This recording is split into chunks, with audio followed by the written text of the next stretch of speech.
Hey guys, John Vaughan here from TackleDirect, and I'm here with Craig from Staal. How are you, Craig? Very good. Always good to see you, John. Yeah, man. What are we talking about today? Today, what we're going to do is we're going to take the VR reel that comes with an automatic throw bail, and we're going to switch it over to a manual pickup. And it's an easy process. We're going to walk you through it. You need a couple of tools. What you're going to need is you're going to need a Phillips head screwdriver. You're going to need a flathead screwdriver. And you're going to need a number 10 Torx wrench, okay, that you get at any hardware store. You're also going to need a little blue Loctite, which is a thread compound that keeps any of those screws from ever backing out. And you're going to need the VR tool that comes in the box. And this will be invaluable to you, not only in doing the kit, but throughout the year when you want to service your reel. And I'll show you how to do that. Remove the spool by taking off the drag knob, lift the spool off, and then we're going to remove what we call the rotor nut. And on all the threads here, you're going to see that they're reverse. So when you put this tool on it, you're going to spin it clockwise to loosen it. And you're simply going to lift that off and remove the rotor. Now let's get to it and take the bail arm off.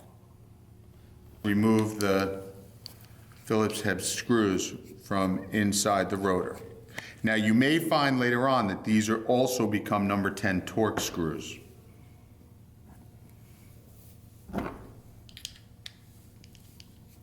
And what I'm doing is keeping my thumb on the caps so they don't spin, because these caps at the end, as you're loosening those, could spin. So I'm keeping those because they're keyed from spinning to just make sure that that is loose. And now what I'm going to do is lift both sides, and this is going to come off. Okay, so now your rotor, you have 2 screws here that are going to lift out, and your rotor is bare.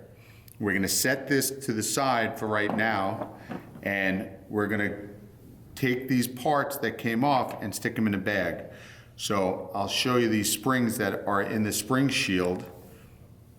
We're just going to reassemble those and set them to the side, because if you ever want to put the bail back on, they'll be available. Now what we're going to do is we're going to remove the bail wire from the bail arm, and you're going to use your number 10 Torx wrench. And we're going to take this and we're going to spin it off.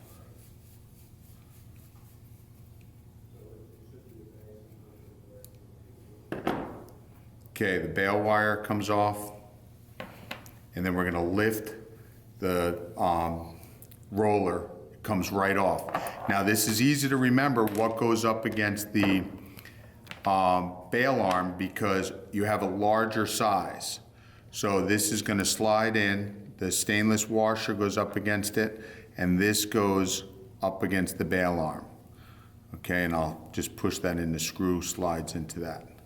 Now we're going to set that aside, and we're going to take this washer that is on the line slider, and we're going to use the flat screwdriver, and we're going to get on the edge of this and we're going to lift it out. And this is probably the most difficult part, to just get on the edge and lift this washer out that we're going to put on your cap here.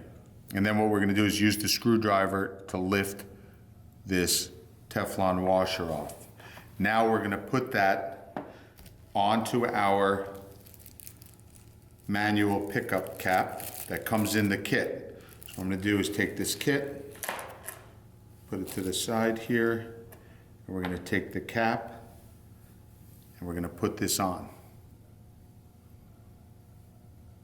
Okay, you want to seat it all the way down. Then what we're going to do, we'll put the roller here, press it on, and then we're going to reinstall into the line roller with your number 10 Torx. Okay, now the cap's going to spin when you do that, so hold it tight. Make sure you snug that down, but you want to make sure that line roller moves freely when you're done.